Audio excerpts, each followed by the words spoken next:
আসসালামু আলাইকুম আরহামতুল্লাহি ওয়া বারাকাতুহু। গাইস, দেখেন আমাদের বাড়ির আশপাশ চারিদিকে শুধু পানি। আমাদের বাড়ি কুমিল্লা জেলা, চারিদিকেই পানি। তো আল্লাহ আমাদেরকে বাঁচিয়ে রাখছে। এই দেশকে নিয়ে আমি একটি কবিতা বলবো। আমার দেশ মোহাম্মদ মাহবুব হোসেন।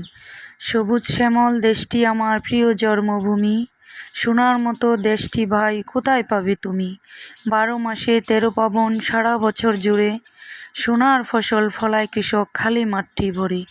বইটা হাতে মাঝি ভাই গায় যে মধুর গান, শুনলে মোদের বুকের ভিতর যায় জুড়িয়ে প্রাণ। 30 লক্ষ প্রাণে গড়া এই যে সোনার দেশ, যেদিকে চাই নয়ন ভরায় নেই কুরূপের শেষ। এই যে সোনার দেশ। তা আপনারা যদি আমার এই কবিতাটা ভালো লাগে, লাইক কমেন্ট সাবস্ক্রাইব করে সবাইকে ছড়িয়ে দিবেন। তো এই বলে শেষ করলাম। আসসালামু আলাইকুম, আল্লাহ হাফেজ।